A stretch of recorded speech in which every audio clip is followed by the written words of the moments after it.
Welcome back to Thrani, I'm Joe B. Today I'll show you what really happens during a hip fracture repair surgery, or ORIF. That's a mouthful.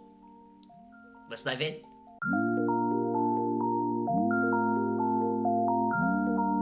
For a patient who sustained a left femoral neck fracture, as confirmed by x-rays, a left hip open reduction and internal fixation, or ORIF, is necessary. The patient was brought to the operating room and placed in a supine position. After induction of general anesthesia, appropriate positioning and draping was performed using sterile techniques.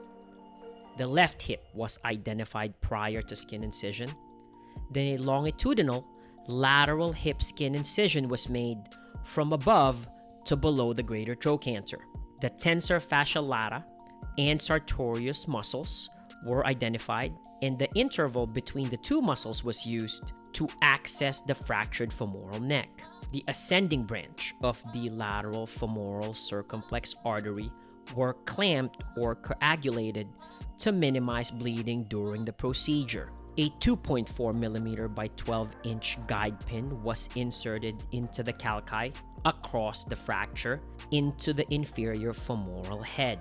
Then a multi-pin guide was inserted to the proximal end of the guide pin.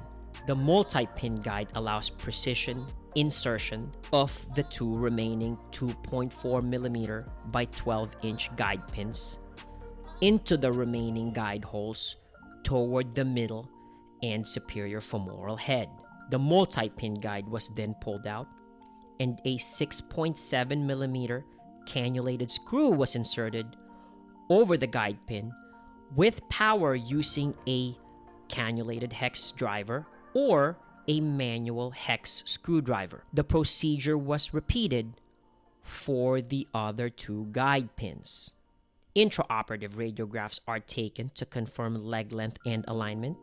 The wound is then closed in layers in routine fashion and closed with skin glue and sterile dressing.